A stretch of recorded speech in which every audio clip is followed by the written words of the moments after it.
Ayo.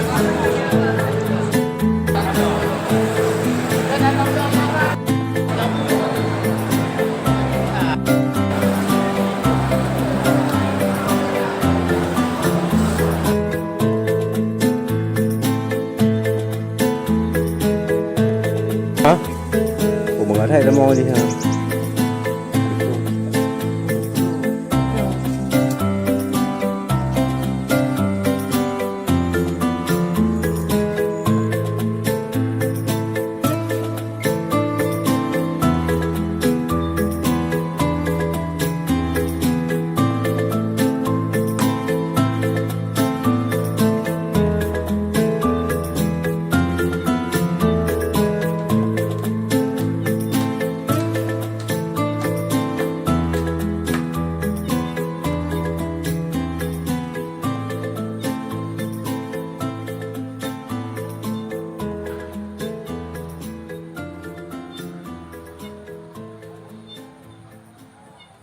NTP secara umum naik 0,99%, Betul. ya, terjadi kenaikan dari bulan sebelumnya.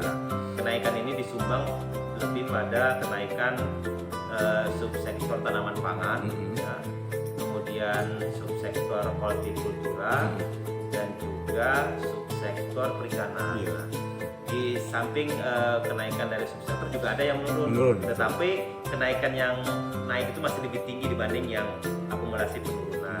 Jadi yang turun itu dari tanaman perkebunan rakyat, peternakan, ada 2 subsektor itu. Ya, tadi maaf, ada juga satu yang naik tadi tidak cukup tinggi. Pembudidayaan ikan itu tinggi, terjadi kenaikan. Yang menarik ini subsektor tanaman perkebunan rakyat turun, ya kan?